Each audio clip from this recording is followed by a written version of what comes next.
こんにちは。梅雨の時期だけ北海道に移住したい系ロードバイク女子のみなみです。最近ローディーの大敵、梅雨のせいであんまり走れていませんが、皆さんはどうされていますか？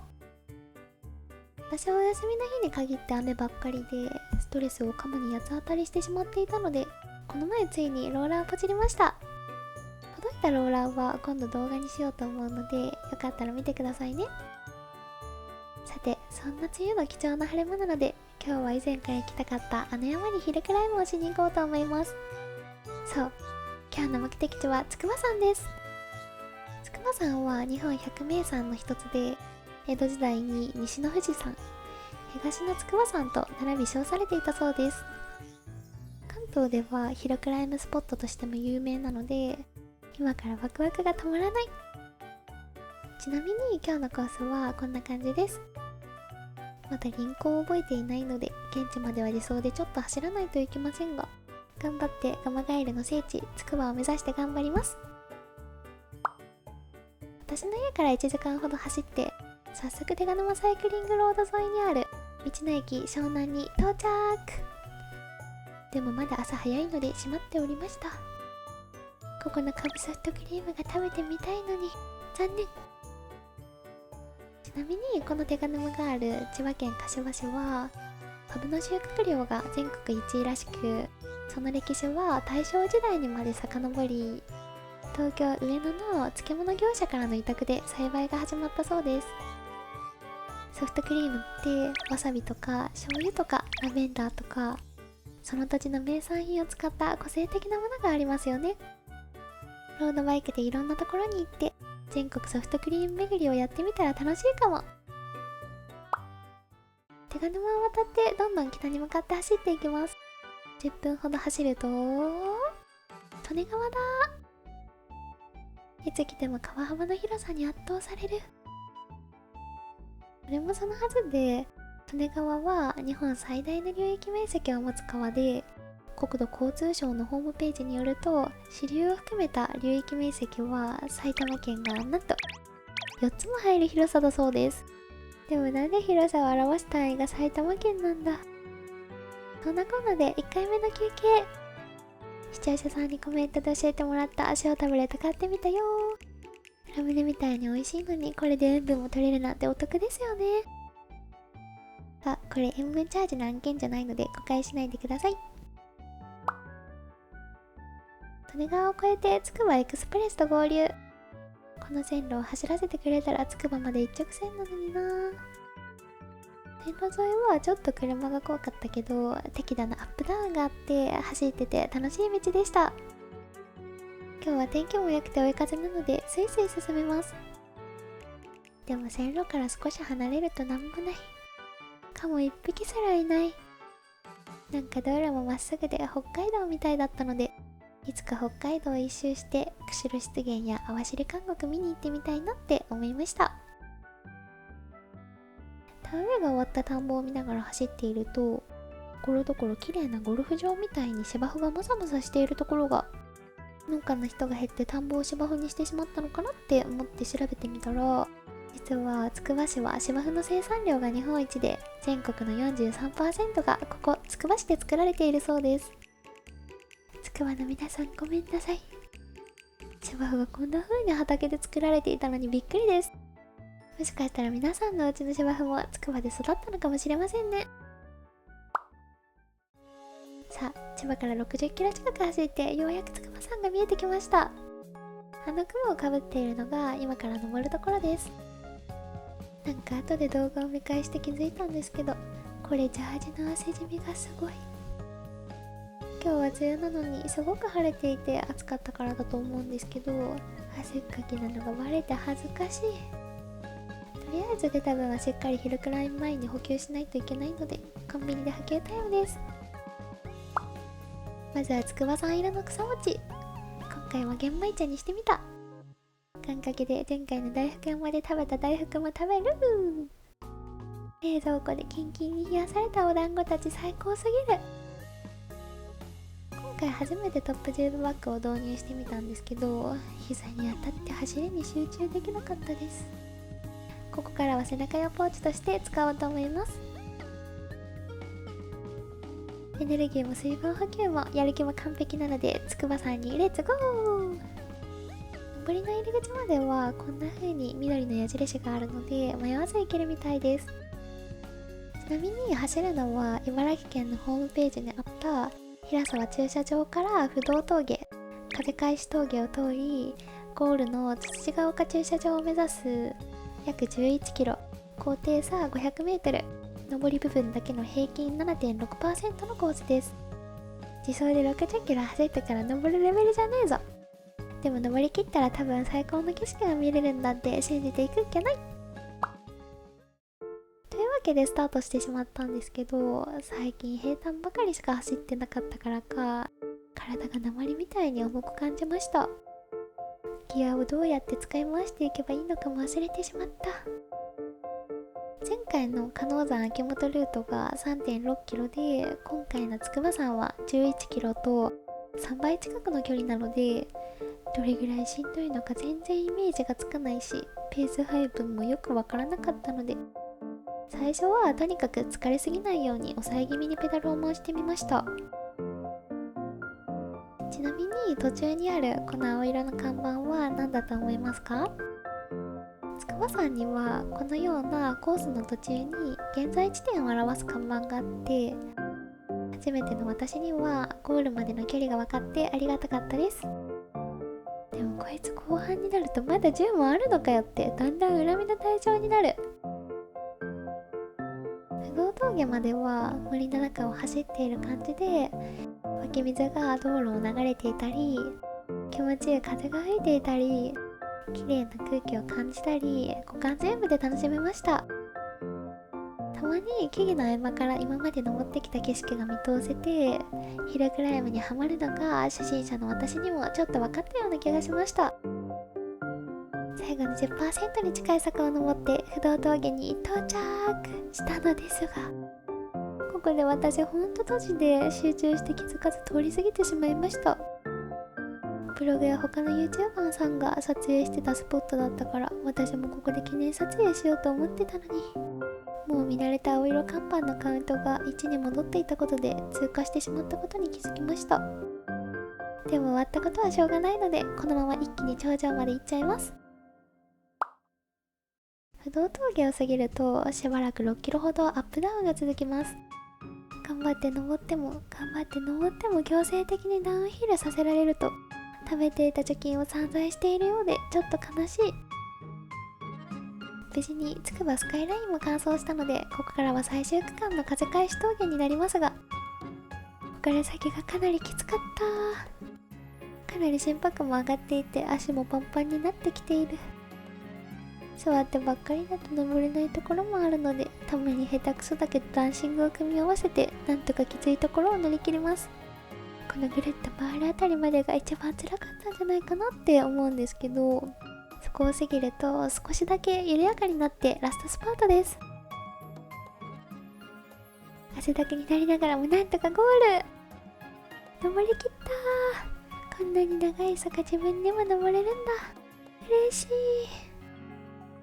もうすぐには動けなかったので、とりあえず近くの売店でポカリを買ってちょっと休憩しようと思います。甘じょっぱい味が体にしみる。なんか下界で飲むポカリより数倍美味しい気がする。ちょっと落ち着いたのでカエルの前で記念撮影してみる。ここ筑波山は蒲の油で有名ですが、そのきっかけは徳川家康の時代にまで遡ります。大阪夏の陣に家康に同行していた筑波山中禅寺の幸与上人という人が蒲の油を兵士に塗ったところ、血がすぐに止まって全国的に広がったそうです。その後江戸時代に筑波山の麓に住む永井兵助という人物が客寄せのために侍の格好をして蒲の油の軟膏を売って大成功したことから、今もそれが落語や伝統芸能として残っているそうです。ゲロゲロ。ポカリとガマ油の力で回復したので、そろそろ次のスポットに向かいましょう。そういえば視聴者さんからのアドバイスで最近ブレーキシューをアルテグラのものに変えてみました。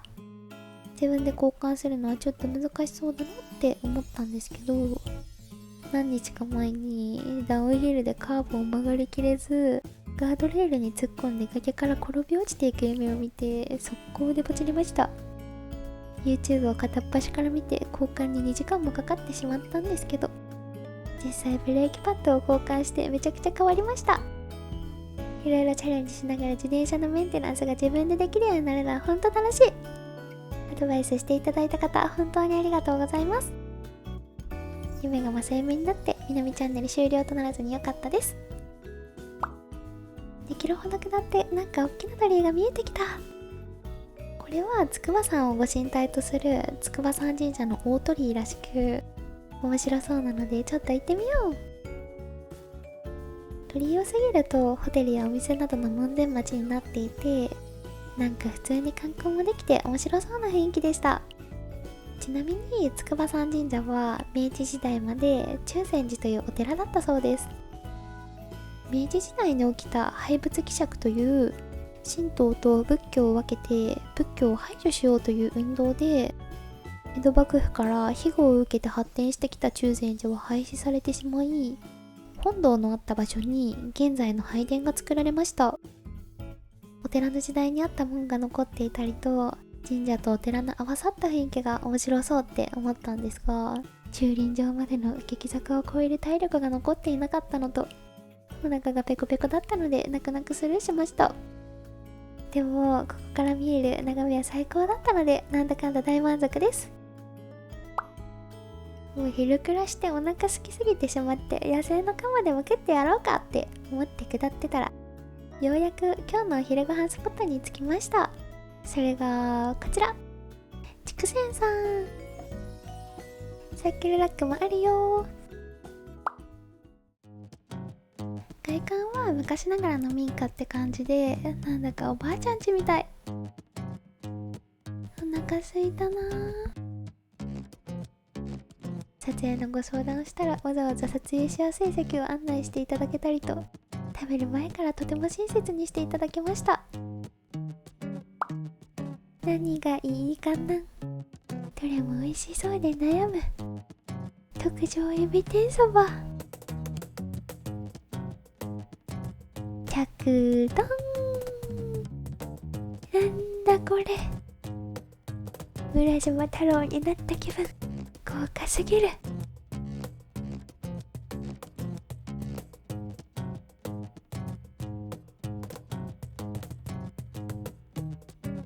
いただきまーす。おしょぱー、程よい茹で加減、おいしい。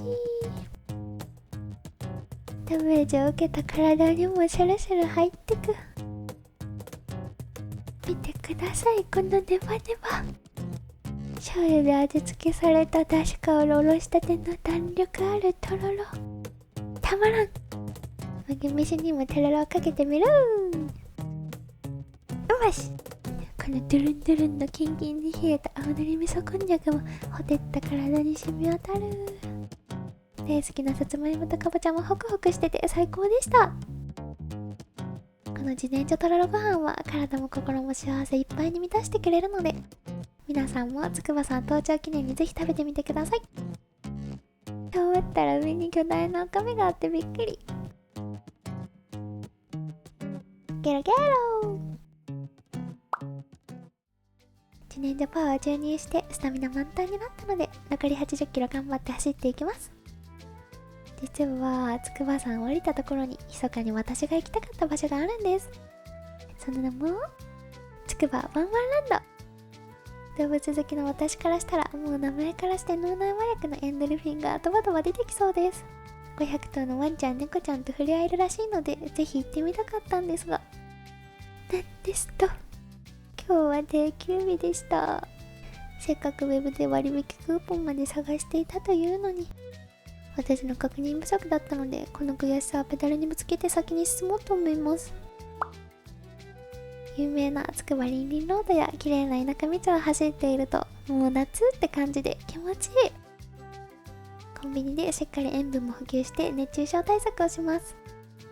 看護師が熱中症で倒れるとかシャレにならん。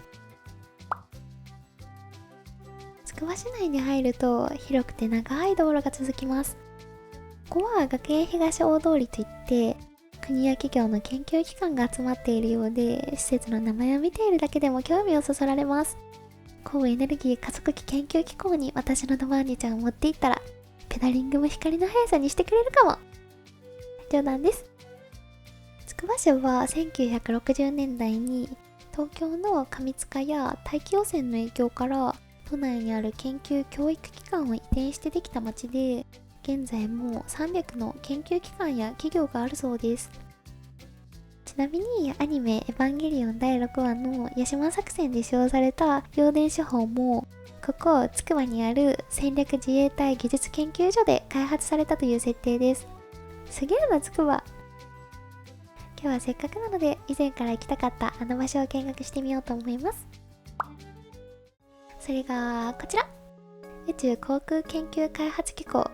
通称 JAXA です。ロケットもロードバイクも同じ最先端のカーボンを使っているから速さの秘訣が学べるかもってこじつけてちょっと見学していこうと思います。でもサイクルジャージで来てる人誰もいない。撮影と YouTube にアップする許可をいただいたので早速行ってみよう。中に入ると大きなドームの中に実物大の人工衛星の模型や本物のロケットエンジンが展示されています。国産ロケット開発はこのペンシルロケットから始まり、最新の H2B ロケットは成功率 100%、 一つ前の H2A ロケットも 95% だそうです。一般的に 95% 程度の成功率がいいロケットの目安らしいので、日本のロケットはかなり優秀ってことですね。国際宇宙ステーション、日本の実験と希望にも入ってみましょう。ついにみなみチャンネルも世界を飛び越えて宇宙進出です。中は冷蔵庫一つにもスイッチがたくさんあって、機械が苦手な私は一生アイスを取り出すことができなそうです。これは実験棟の壁の厚さを表したもので、一番外のデブリを守るバンパーから内部の油圧壁まで10センチしかありません。薄ければ薄いほどいいけど、破れないようにいろんな対策がされているのはロードバイクのタイヤとなんか似てる気がする。宇宙食になんか魅惑的な名前のものが。大人の食べるってどんな味がするんだろう。これは宇宙で使用されるベアリングの模型なんですが、真空である宇宙では油やグリスが使えずメンテナンスも難しいので、低摩擦で10億回も回るベアリングが使われているそうです。一緒に回してみると、JAXAさん、これ私の入りにつけてください。その他にも屋外に実物大の H2 ロケットが展示されていたりと、宇宙にあまり詳しくない私でもかなり楽しめた場所でした。宇宙の勉強をしてみなみチャンネルの宇宙進出について考えていたら、ちょっとお腹が空いてきたのでそろそろおやつにしたいと思います。本日のおやつスポットはこちら、蔵出し焼き芋かいつかさん。私がずっと行きたかった念願スポット。サイクルラックもあるよ。これぞ本物の玉手箱。誕生日ケーキこれがいい。しかもドリンクに牛乳を準備してくれてるなんて、お芋好きの心はよくわかってらっしゃる。うまし。ここでは様々な品種のさつまいもを焼き芋やスイーツで楽しむことができます。メニューもたくさんあって期待を裏切らないと思うので、お芋好きさんはぜひ行ってみてください。美味しいスイーツも食べれて思い残すこともないので、残り50キロお芋パワーで頑張って走ります。と思ったのですが、ここに来て向かい風が強くなってきてペダルが重くなってくる。頑張って踏んでも長続きしないので、踏み込まないペダリングを下手くそながら意識していたのに、気づいたら両太ももがパンパンに。向かい風で知らず知らずのうちに踏み込んでいたのかな。スマホのアプリで確認すると風速6メートルぐらいあったみたいです。帰り道になんかおしゃれなレンガ造りの建物を発見。ここはもしかして、そう、前回の動画でお邪魔した別荘の持ち主であった神谷伝兵衛さんが作った日本で最初の本格的ワイン醸造場の牛久茶道です。今日はもう営業時間が終了してしまったんですけど、綺麗な本館の建物が見れてよかった。ヒルクライム後の向かい風で心が折れそうでしたが、少しだけメンタル回復したので、あとちょっと頑張るぞ。今日は3ヶ月ぶりのヒルクライムで少し不安だったんですけど、無事に筑波山を登りきることができて嬉しかったです。ただ今回筑波山の途中にまさかの信号があったり、 GPS が途切れてサイコンが動かなくなったりして、道合ってるのかなって不安になりながら走っていることが多かったので、今度からは事前にコースをしっかり勉強してから挑戦しようって思いました。次はどこ登ろうかな。今日はそんな感じで動画を終わりたいと思います。今日も最後までご視聴ありがとうございました。この動画がいいなって思ったらグッドボタンとチャンネル登録お願いします。じゃあまたねー。